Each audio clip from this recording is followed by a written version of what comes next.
Olá, boa tarde. Treinamento de eleitores em aldeias indígenas, campanha Eleições Sustentáveis e adoção de painéis gerenciais com o objetivo de melhorar a gestão das zonas eleitorais. 3 projetos desenvolvidos pelo Tribunal Regional Eleitoral de Minas Gerais, que foram destaque na Semana de Inovação promovida pela Escola Nacional de Administração Pública, ENAP, estão entre os destaques do Jornal da Justiça de hoje. Vamos detalhar todos esses projetos, mas você confere também outras notícias do Poder Judiciário. Acompanhe. Ministro Alexandre de Moraes, do Supremo Tribunal Federal, pede vista em processo que avalia a decisão que autorizou a candidatura de Ivo Cassol. Ivo Cassol foi condenado pelo STF em 2013 pelo crime de fraude a licitações entre os anos de 1998 e 2002, quando ele era prefeito do município de Rolim de Moura. Ministro do Supremo Tribunal Federal, André Mendonça, encaminha para plenário da Corte 2 ações que questionam a aprovação do aumento de benefícios sociais. A emenda constitucional questionada no STF aumentou o valor do Auxílio Brasil de R$ 400 para R$ 600 reais até dezembro deste ano. E ainda no Ceará, a Polícia Federal combate lavagem de dinheiro de organização criminosa.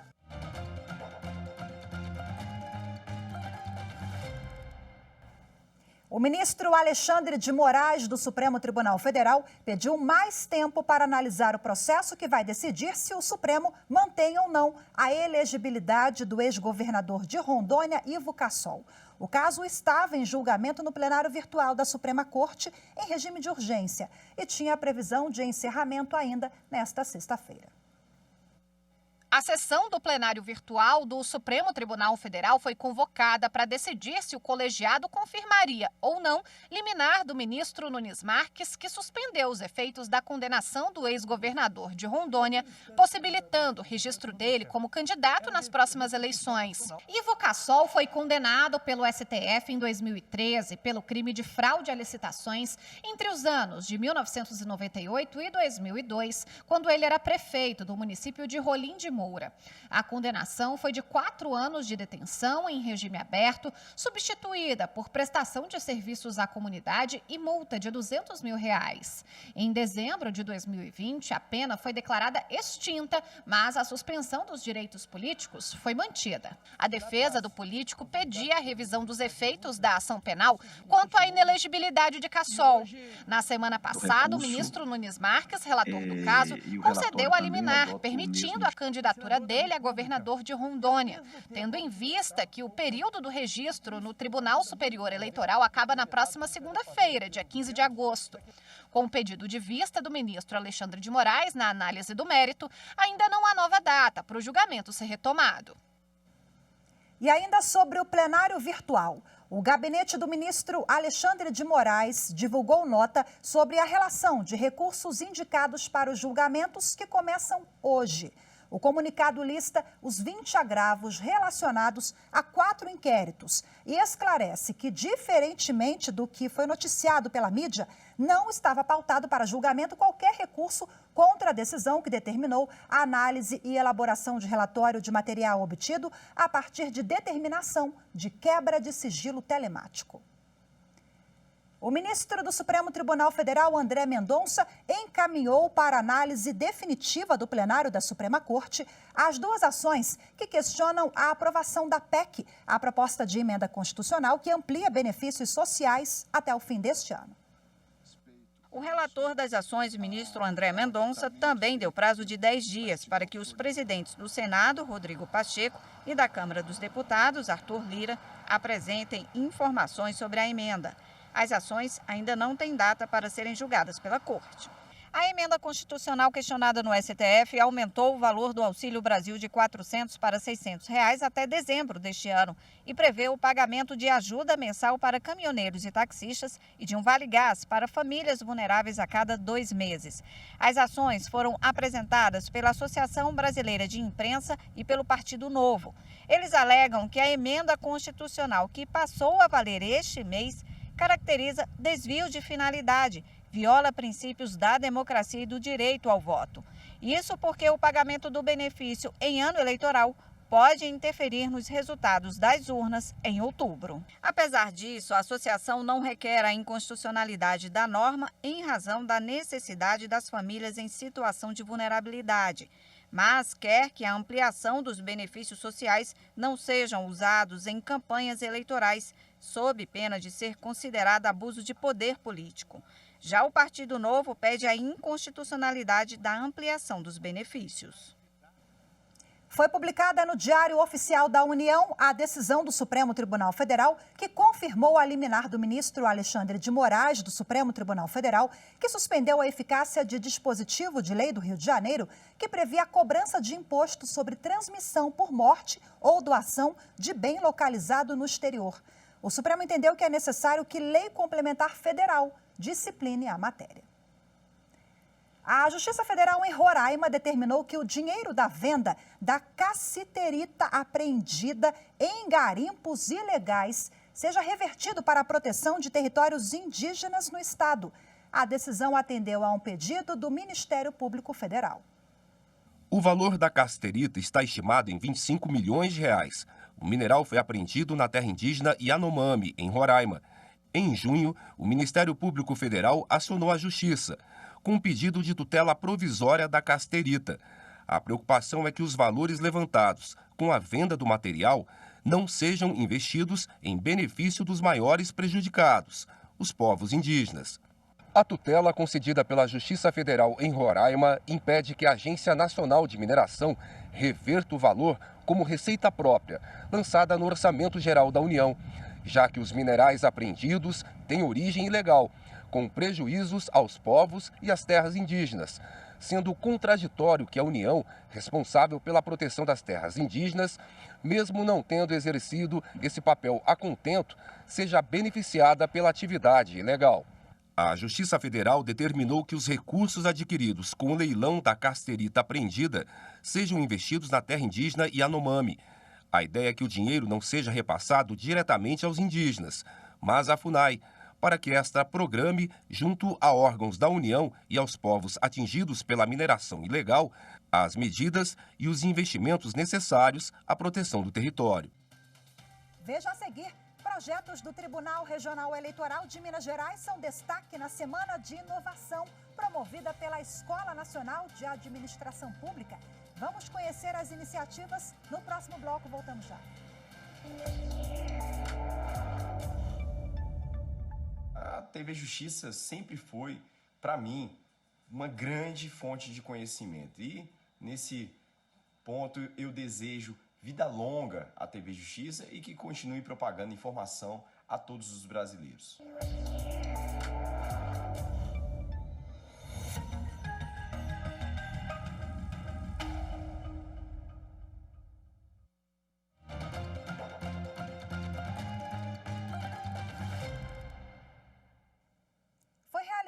Esta semana, um evento para discutir formas de melhorar o serviço público.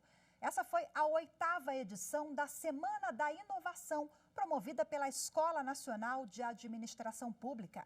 Neste ano, o destaque foram 3 projetos do Tribunal Regional Eleitoral de Minas Gerais. Com o tema É Tempo de Criar, a Semana de Inovação 2022 serviu para a troca de experiências inovadoras com a ajuda da tecnologia e de novas metodologias que tornaram o serviço público mais eficiente. Uma das experiências que se destacaram nessa edição foi o treinamento de eleitores de 2 aldeias indígenas em Minas Gerais. Por meio de simulação, os indígenas puderam se familiarizar e compreender o sistema de votação eletrônico. Foram usadas ilustrações e informações na língua indígena para facilitar a inclusão.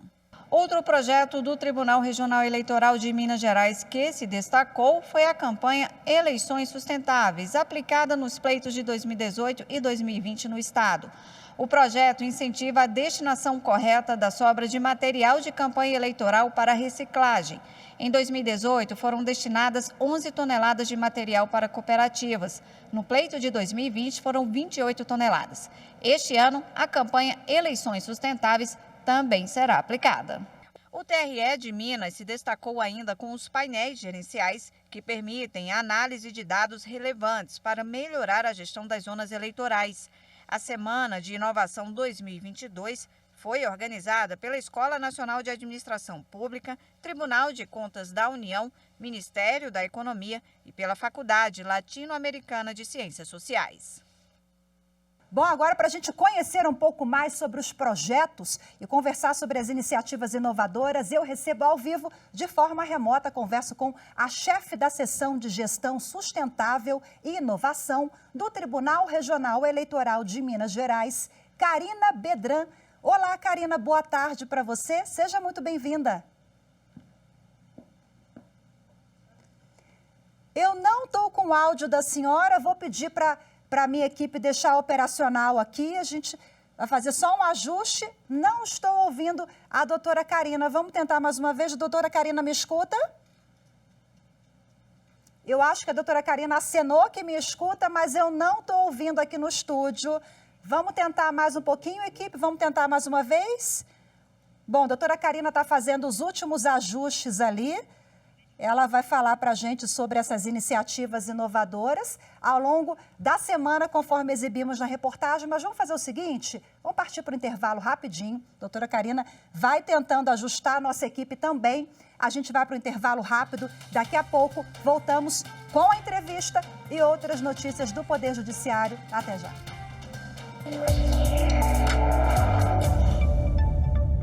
TV Justiça, parabéns por há 20 anos manter um jornalismo sério, um jornalismo de credibilidade, um jornalismo de imparcialidade, um jornalismo que mostra à sociedade que existe sim um acesso efetivo à justiça.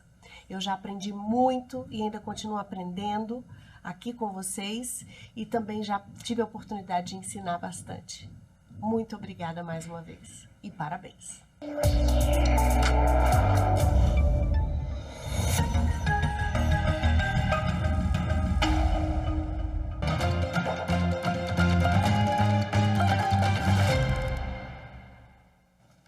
De volta com o Jornal da Justiça, agora sim eu recebo a minha convidada, que a gente vai falar agora um pouquinho sobre os destaques das iniciativas do Poder Judiciário do TRE de Minas Gerais, que foram aí, ganharam destaque ao longo dessa semana, na Semana de Inovação, promovida pela ENAP, que é a Escola Nacional de Administração Pública.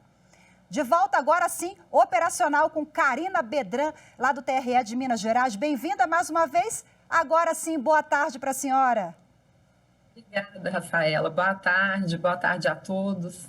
Perfeito. Bom, assistimos na reportagem, lá no finalzinho do bloco anterior, algumas iniciativas, do tribunal de vocês. Eu queria que a senhora destacasse as 3 principais. Tem um projeto ali que envolve sustentabilidade, Explica para a gente o que isso significa na prática. A gente está falando de melhoria para o tribunal, para o cidadão também.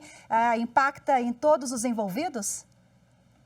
Sim, a campanha Eleições Sustentáveis, ela surgiu devido ao grande volume de resíduos decorrentes da propaganda eleitoral.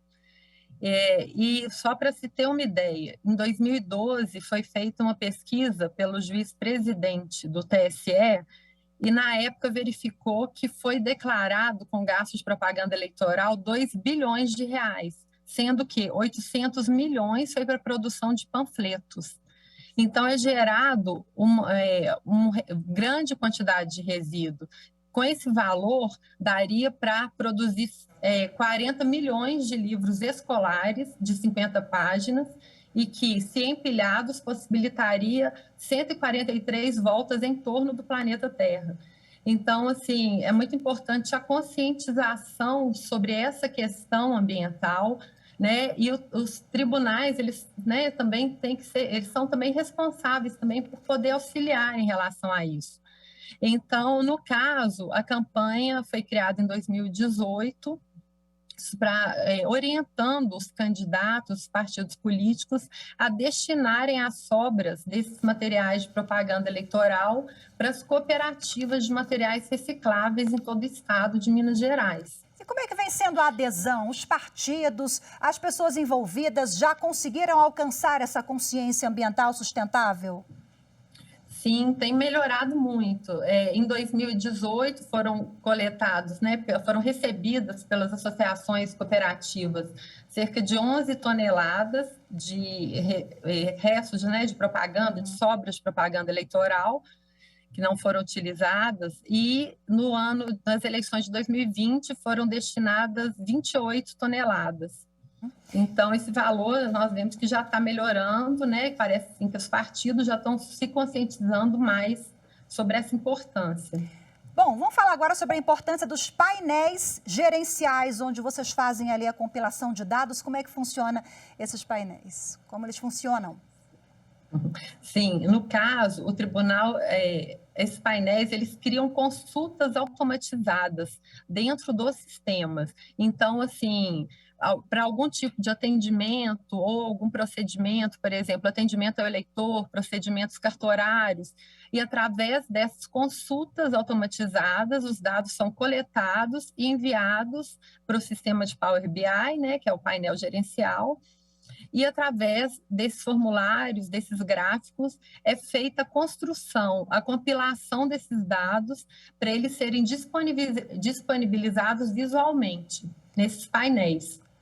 Então, isso é muito interessante, até pela questão assim, da transparência, né? Das pessoas poderem consultar e saber o que está acontecendo, quais são os dados, quais são as informações importantes, né? Que todos nós podemos ter acesso. Doutora Karina tem um projeto também interessantíssimo, todos são incríveis, mas esse é em especial o de treinamento de eleitores em aldeias indígenas de Minas Gerais. A gente está falando de cidadania, de inclusão, de acesso à informação, envolve tanta coisa, né? E valores constitucionais. Conta pra gente como é que funciona esse projeto.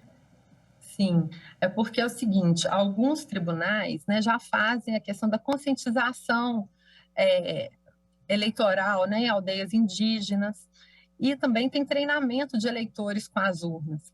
Só que geralmente é feito treinamento tradicional. Nesse caso, esse projeto buscou parametrizar, fazer com que a eleição fosse feita todo com elementos da cultura indígena.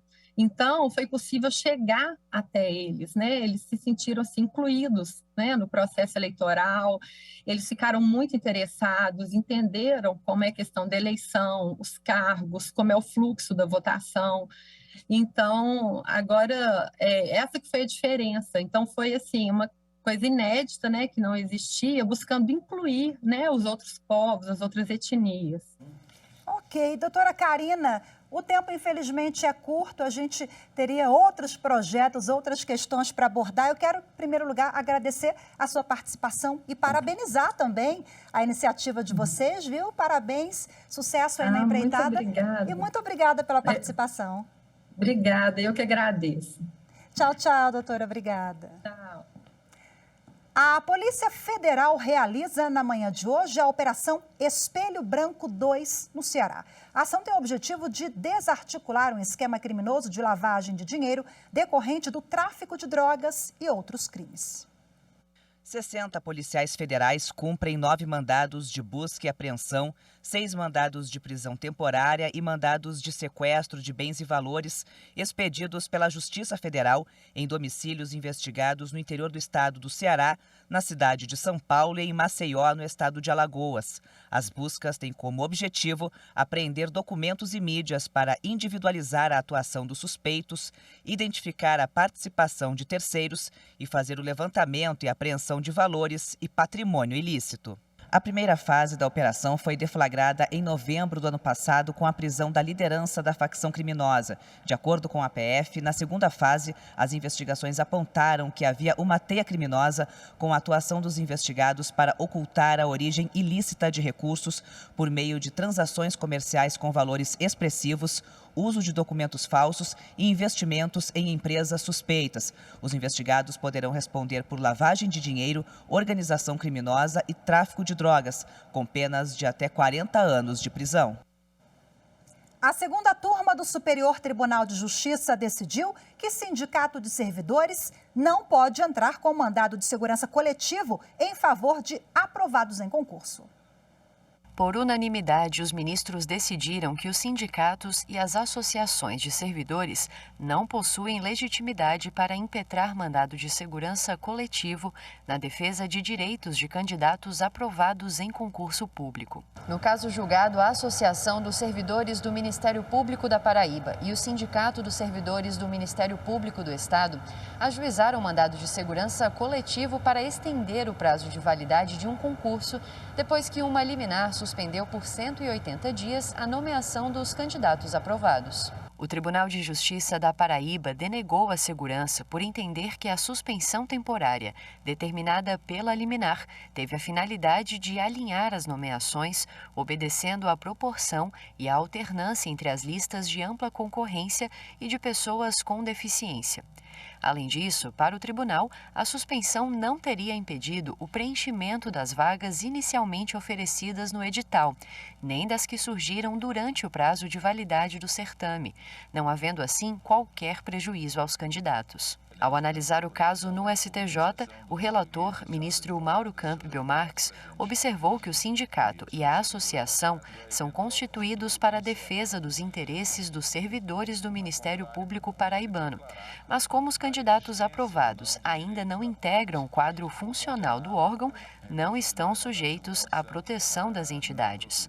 Para o relator, as alegações de que a escassez de pessoal do Ministério Público criaria sobrecarga de trabalho para os servidores e comprometeria a eficiência do órgão são um pretexto para disfarçar a intenção de proteger o direito de os candidatos aprovados serem todos nomeados.